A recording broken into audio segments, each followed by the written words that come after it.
My name is Scott Farah, and I am the creator of the Independence Program. To learn some about my background and the Independence Program itself, go to independenceprogram.training. Right now we're going to talk about a very unique idea, and it's a way that you can own real estate free and clear with no money out of your pocket. So that's kind of a good way to start as an introduction. What happens is this. There are a number of factors that fall into this that would help you to do this, to end up owning real estate with no money out of your pocket. Let's start with how real estate works in a down economy. Okay?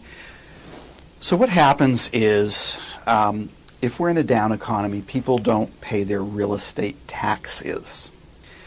So what happens when people don't pay their bills on a home or on a piece of commercial real estate is the property goes to foreclosure, and people are paid in order of when they are put the liens on. So for example, when their first mortgage was taken out 10 years ago, that became first position. If they had a second mortgage that they took out 5 years ago, that became second. And then let's say they owed the IRS $50,000, that would come in third. So when a house went to get sold at foreclosure auction, the first mortgage holder gets everything they're owed until they're paid in full, then the second position, then the third position. If the property does not sell for high enough, then those in second and third position are out of luck. They get nothing. So all of that works in a poor economy. There's foreclosures happening and stuff. However, there's one other thing that happens, and that's real estate tax liens. Real estate tax liens actually are super liens. And what that means is they jump in front of everything else. They jump in front of the first mortgage, the second mortgage, the third mortgage. They become first. So if we have a property where the city has put a real estate tax lien on the property, and nobody pays the real estate tax lien. The homeowner doesn't, the bank doesn't, then that property becomes owned by the city. The city owns it free and clear. Well, here's a problem. Cities don't know what to do with properties. Okay? They don't have people that can rent. They don't have people that can manage. They're not fixing things up. And everybody is familiar with neighborhoods or cities that have declined, and they have all empty houses, empty commercial buildings, whatever they have. So this is where you could step in and make some serious money. And here's how it works. You are the facilitator. Of course, you're going to have to work with a charity, and you're going to have to work with a general contractor. Here's how it works.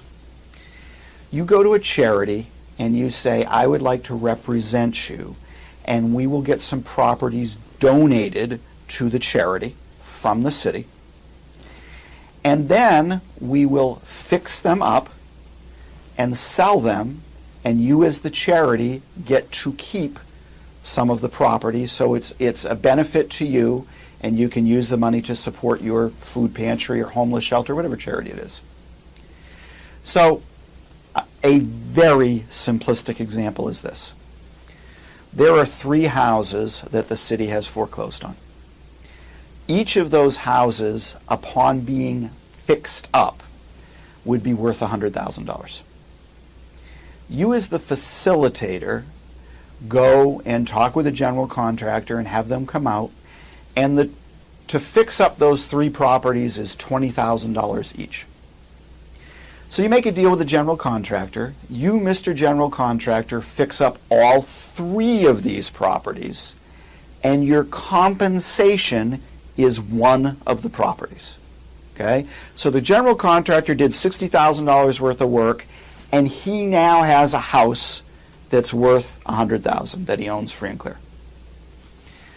The charity gets one of the houses as their compensation for being the entity necessary for the city to donate the property to. So let's say the food pantry now has a $100,000 house, free and clear, which they can rent or they can sell. And guess what? There's one more house. And you own that, free and clear, as your compensation for putting the deal together. So it becomes a situation where you put nothing out of your pocket. Obviously, you had to negotiate with the city, with the charity, with the general contractor, and you've got to make sure that the work is done on time and everything else. And there's a lot of contractual agreements you're going to have, but I'm trying to give you the principle here. The principle is you can get in and own real estate. Now, the nice thing about this is, if you could afford to do it full time, you could probably do 20 or 30 properties in a year. You might end up owning 10 properties free and clear, maybe worth $1 million in a year's worth of work, and nothing came out of your pocket as far as capital goes, which is pretty amazing. Now, the other thing is this is not going to work if the area that you're in is booming. If we have real estate going through the roof, then everybody's going to pay their real estate taxes. The town's not going to foreclose. So it really is going to have to be in an economically disadvantaged area. But no matter what the economy, there are pockets like this. Sometimes a lot of the country is like this, sometimes only a small portion of it. But regardless, it's a way to get into real estate with no money out of your pocket. Now, obviously, the simple example I gave with 3 houses is fine. But this can be used for anything. You can get into commercial property, which is much more profitable. You could get into land. You can get into all kinds of different things under this type of a structure. It's just a function of how creative you can be. So it's an interesting idea, an idea that you've probably not heard of before. If you'd like more information on this idea or other ideas, please visit our website, independenceprogram.training. Thank you.